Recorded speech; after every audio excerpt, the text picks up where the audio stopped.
You see, the only constant in nature is change. And in any political environment, nothing is constant. If there were situations in the past when a particular election was taking place, people vote based on the environment at that time.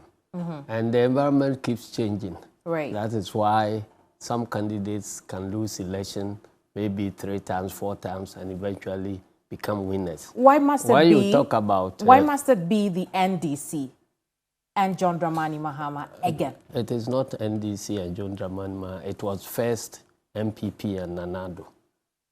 Because have you counted the number of times Nanado lost elections before becoming the president? And the reason is that times change. Are the circumstances the same? And the circumstances... Because Nanado had never been president the 3 times that he had run for elections. John Dramani Mahama had had a taste half of 2012 to 2016, and then when he lost the election, right? And that is why people are calling for him. You can lose election because of some lies being peddled about you, some misunderstanding of your intentions by people around that time. If you are, some years ahead of your generation, whatever you do at a particular point in time, people may not understand it. But with the passage of time, they come to vindicate the positions. That is why Ghanaians are now rooting for the return of President John. Are they really? If they didn't give you the opportunity in 2016, they didn't give you the opportunity in 2020, are Ghanaians really rooting for the NDC? Why are the poster boys of MPP no longer talking about economic miracles and so on?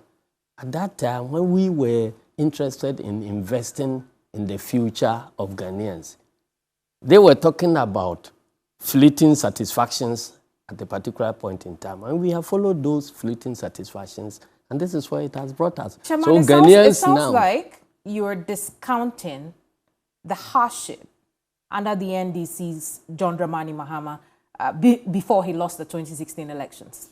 I'm not discounting it, but it is not one person who experienced the hardship. The same Ghanaians who experienced what they call the hardship are now experiencing the worst form of hardship. In our case, the hardship could be explained by our choice, deliberate choice, in investing in the future. In this particular case, we are not investing in the future, and we still have hardship because of the greed of people in government. And so, heads we lose, tails we lose. We are not enjoying today, and the future even looks more bleak than what we have. The future of the youth is destroyed. We've mortgaged the future of the younger ones by excessive borrowing. So the next generation are looking at no opportunities, but coming to face even worse hardship than we are facing. Let's look at... That is why they want a change to somebody who will lead the country. And even if we have to tighten our belts now, we are building a better future for our younger generation. I want us to go back into time and look at the era of John Dramani Mahama as president. Ghanaians thought that hardship was not handled properly. They thought that the administration then was incompetent. Why should they have a different mindset now about the NDC? I believe you could be calling those who thought like that. Those who are talking today, they are the very people who condemned John Dramani Mahama. And over the past 2 years, people are coming out to apologize. People are coming out to say that they were misled into believing in certain things.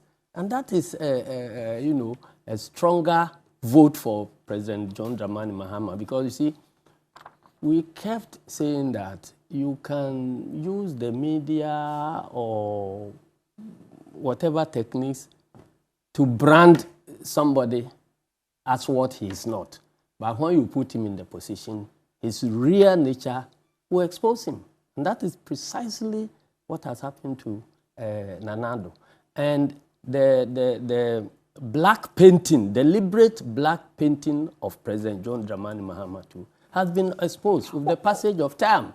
Why do you think there was deliberate black painting? Was it not true that the city at that time, between 2012 and 2016, had graduated? Are you not listening to the same people who were speaking against President John Dramani Mahama now? Have you been hearing them? No. They are saying that, look, Nana Akufo-Addo's performance has made President John Dramani Mahama look like a saint. And there are others who have been coming, particularly in diaspora. They said that, look, you came to paint this man as the worst thing that has ever happened to Ghanaians.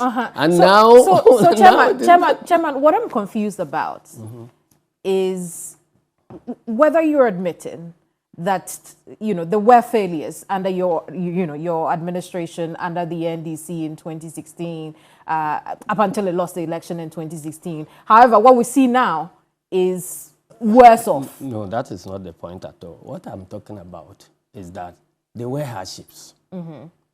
And it is not now that we are admitting that there were hardships. We admitted the hardships at that time. But we said that the hardships are being brought about because of our investment into the future. And that if we tighten our belts now, the next generation will be better off. And that was what, and we never blamed anybody. Listen, we never blamed anybody for what was happening. We took responsibility for what was happening. And now you said, no, everything bad was caused by Mahama. You now change over to your saint. And now he comes and never takes responsibility for anything. Anything that has happened in this country was caused by somebody else, apart from them. Taking responsibility is the difference. You take responsibility, and then you point to the people that, look, what I'm doing now is going to bear these fruits if we follow this trajectory.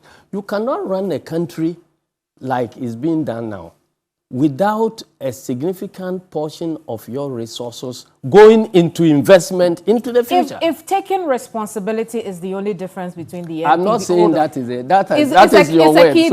It's a key difference. One of the differences, yes. Between the NPP and the NDC. Yeah. Then you would say that the Ghanaian people are stuck between the devil and the deep blue sea. Why? I have not said that taking responsibility is the only thing. Those are your words. No. I am saying that one of the key difference between the two of you. It's not the key difference. It's one of the differences between the two.